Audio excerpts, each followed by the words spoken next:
Hello, everyone, and welcome to the Crossover Deep Dive. Today, I am thrilled to have with me Adam Gloc. Hi, Adam. Welcome. Hi, Natasha. Thank you so much for having me. I really appreciate it. Thank you for being here. This is, of course, your second time here. We had you previously in with Peter Danish and Rita Harvey.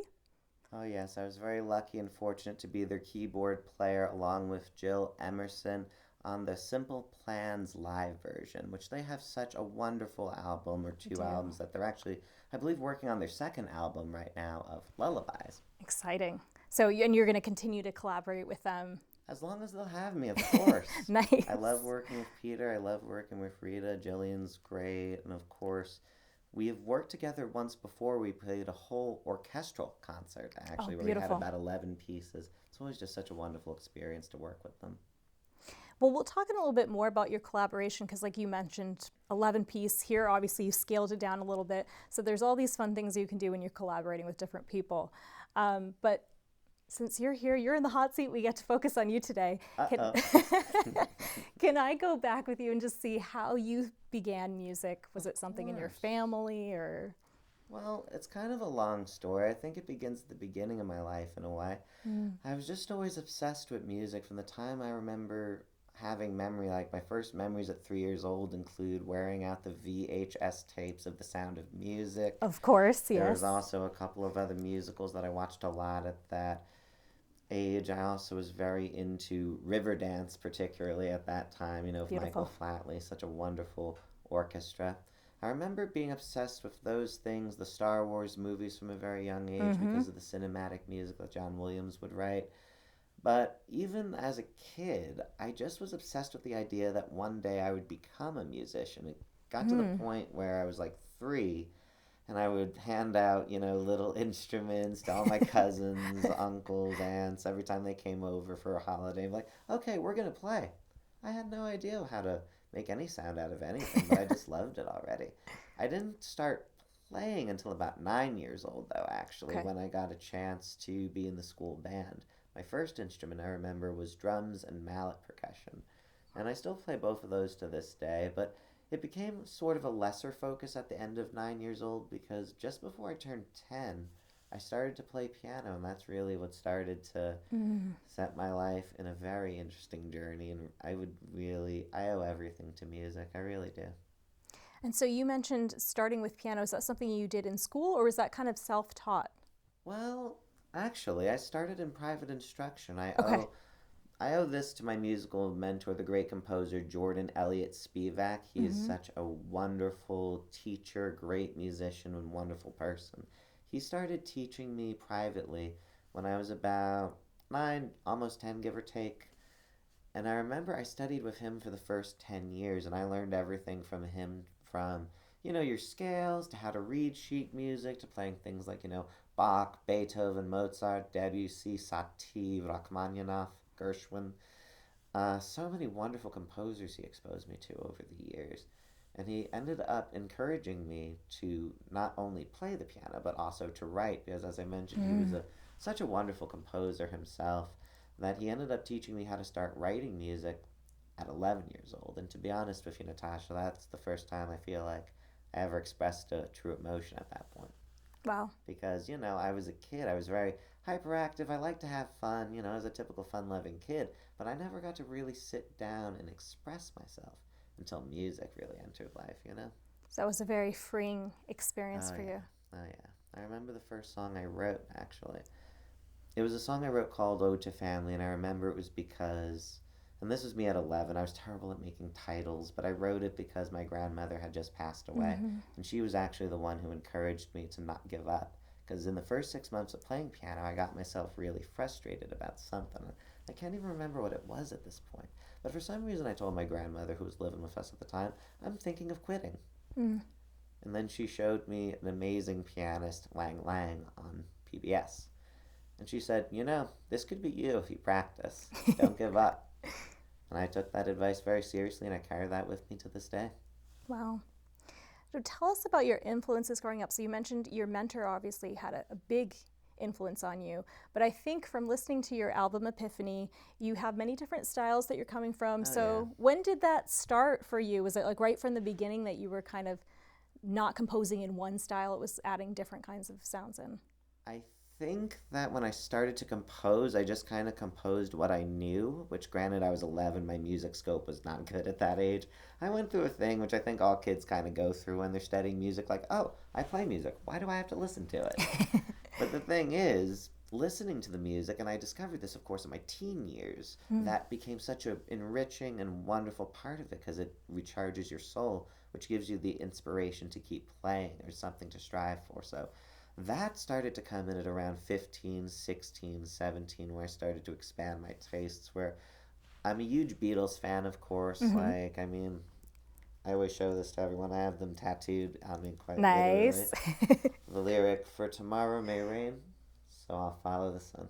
Nice. Of course, with bass clef and treble clef as well. So you carry those with you. Okay. Yeah. But yeah, I always carry the Beatles with me. Billy Joel was always a big influence on my life. Elton John.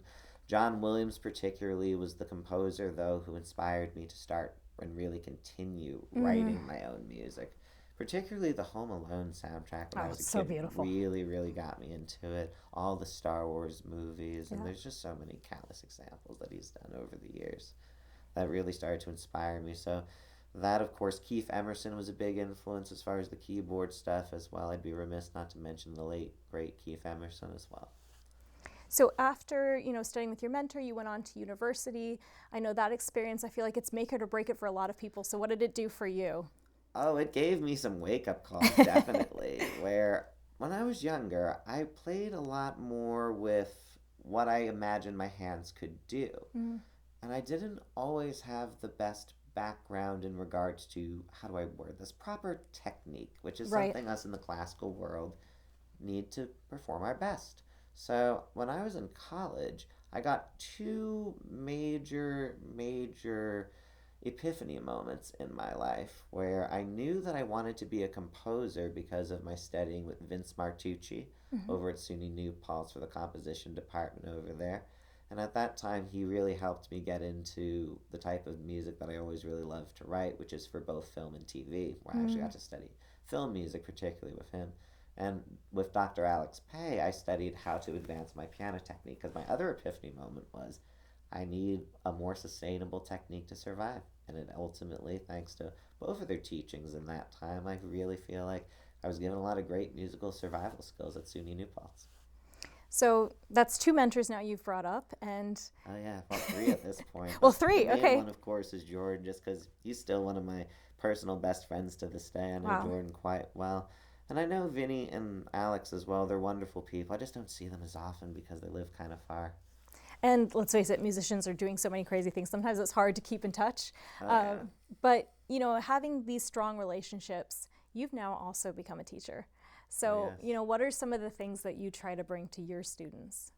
Well, that's a wonderful question. And I think it always depends on what I see in each individual class. But something I try to bring to my music students in general is a sense of confidence, a sense of believing in yourself, but also a sense of structure and a sense of reinforcing different things like rhythm, pitch, and ear training. I try to make sure that depending on what grade level they're in and what they can handle, I try to sneak the musical vegetables in there, so to speak.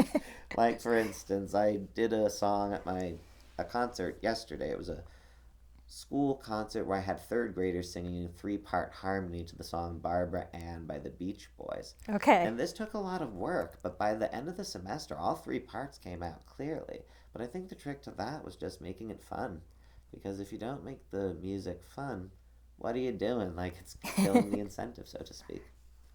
So let's go from, obviously you've had mentors, you are teaching, and you're collaborating with people. I know you mentioned you've been working on a few musicals. Can you share that briefly with us? Of course, definitely. For the last 5 years of my life, well, 4.5, going to be 5 this year, I have been thrilled and honored to have been, and still am, the music director, orchestrator, but now I'm also a co-composer for Catching Fireflies. We recently completed our first off-Broadway run at the Players Theatre in Greenwich Village in January, but in some exciting news, we actually got accepted into the Philly Fringe Festival, particularly the Cannonball Theater Festival. I mean, not Film Festival, Theater Festival, my apologies. This September, we're going to be playing at the Proscenium at the Duke. And this will be an 80-minute version, but this will be our second production, first out of town tryout for Catching Fireflies. I'm also writing a musical that will be premiering at its debut concert at 54 Below called 12 Maids. I wrote this with my friend Amanda Fischler. She is the book writer, and we co-wrote the music together. She did all the lyrics. It's basically a twist on the Odyssey, but told from the perspective of the maids in the castle and Queen Penelope as they wait for Odysseus to come home. Mm. And that will be at 54 Below, August 12th, 2025. Well, that is very exciting. Before we move on to your playing, because we are going to have the treat that you're going to play for us, I do want to ask you about your debut album. So it's called Epiphany. Oh, yes. I've listened to this a few times. You have some beautiful music on there. Thank you so much. Can you tell me, like, what is the journey? It seemed maybe it was based on love, but I was curious, to hear what you, the composer, were thinking when you were writing that. Well, this is a loaded question. I appreciate you asking it. But this one dates back years, because just to give you an idea, this album took me, and I know that sometimes, people say, art takes time, but in my sense, I was ready to yell at myself, like, come on, man, you gotta write a little faster. Like, I started writing that record when I was 15 years old, and I didn't complete writing that record until I was about, I want to say 23 or so, 24. Yep. I can't even remember the exact year it came out right now, which is terrible because I'm old. It happens, y'all. Senior moment. It happens way before we think it will. Yes. But I remember working on the writing of all the different songs. 2 of the songs started when I was in high school, which was Through the Lens and Whispers of Love. Beautiful, yes. Those are the ones that started. And I rewrote Whispers of Love many, many, many times, just because it was based on a lot of different things. Like, I originally wrote that particular tune when my nephew was born, actually, as a gift to my brother and my sister-in-law when I was 15. And, it was a really, really wonderful sort of a way to start that, because I didn't know I was starting to make a record at that time. But the journey continued. Really, the heavy period of creativity was college years, actually. Between, I want to say, 18 and 21 or 22 is when I wrote the majority of the record. I remember Carousel, I wrote that just because I was dealing with a lot of just stresses and anxieties trying to get through college, get through life, the typical things that we go through. Yeah. And I wasn't very good or very much of a talker at that time in my life, so I figured I'd talk through music. I needed to get something out one day. I went to the piano, and it took me about 3 days to really formally write the piano part to that.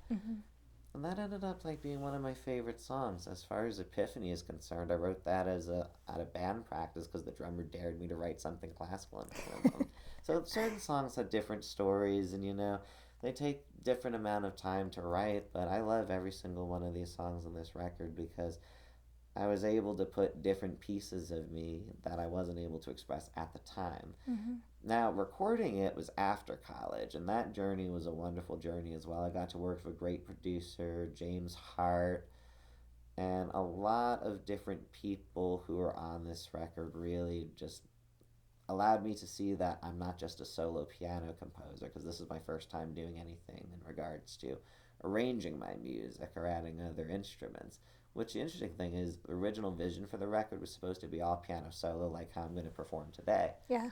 But we ended up adding the other instruments after the fact, so these musicians really are truly amazing, because we didn't do this with a metronome like we would normally do if we were overdubbing. But it really goes to show we had just such wonderful people on this record, and it's a time capsule in life that I fondly remember a lot. Well, I can see it's deeply personal. The music is beautiful. I think there's also a piece, Through the Lens, that I really enjoyed. That was one of the ones I did in high school, actually. Really? And Okay. This was my piano teacher, Jordan's, favorite piece of mine. Very nice. Well, I know we want to get to your playing, so I'm going to just squeeze one more question in. The last question is about your collaborators. So you mentioned, moving this from being a solo piano album to getting collaborators in, and then we talked earlier about being with Peter and scaling up or scaling down. So I'm just curious a little bit if you can give us a quick thought on how that works, and then we'll get to beautiful playing. Oh, well, that depends on I guess it depends on if we're talking about music that I wrote from the ground up or music that I've been hired to co-write or music that I've been hired to play, because there's different approaches to it. But the whole general approach of scaling up or scaling down with arrangements It just depends on having respect for the melodies and the Mm. original chord progression that was written, because on a solo piano, when it comes to my own music, it's easy enough to replicate. Of course, I miss my strings, I miss my harp, I miss the mallets, of course. But the way I can fix that in my own context is I change certain things based on either the part in my left hand, or maybe I'll change like a dynamic choice to make Mm. something either more or less ostentatious depending on what I'm doing. But if it's with other people, it's the same general principle. It's more like just having respect for what the composition truly is. Mm. Where when it comes to Peter and Rita, when we did the gig the first time, it was a gig for people to people, and we had a mini orchestra. Wow, Two yeah. percussionists, we had a wonderful cellist, violinist, really great harp player, and the percussion players were both amazing. An electric bassist as well. I was on keyboard one, Peter was on keyboard two, and guitar. I hope I'm not leaving anybody out at the current moment. It's just because I'm off the cuff thinking about it. It's okay. But it was one of the best concert experiences of my entire life, I remember. And it was huge. Then Peter called me a few months later and talked to me about doing the program here. And he's like, I said, "Oh, this is amazing. Are we doing the whole orchestra?" He's like, "We're going to do this with four pieces." And originally, there's a little bit of nerves that can happen with that, but then I Yeah. realized these compositions are awesome already. Like, Peter wrote some amazing parts. I remember he's a multi instrumentalist and great producer, programmer type, so of course he has the instruments there, so it's like we weren't missing anything. Rita's a true pro vocalist. And when our buddy Eric Bjorkman, who was our original cellist, who did happen to just not be available that particular day, public school teaching, it's a very very busy, busy job. Demanding, yes, for sure. I managed to call a friend of mine, Jill Emerson, who's a wonderful, wonderful cellist, who I mainly worked with doing musical theater. And that TV appearance was actually the first time the four of us played together. And it That's was very really just special, such yeah. a wonderful, wonderful experience, because when you get to see a song being presented with a full orchestra versus a more intimate setting, and the songs are so great, that is how you know that the song really works. And Peter and Rita Mm. really do have some wonderful music, so it makes it very easy. Absolutely. Well, it was beautiful, and I'm looking forward to hear what you've prepared for us. So, everyone, please sit back and enjoy the music of Adam Gloc.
you.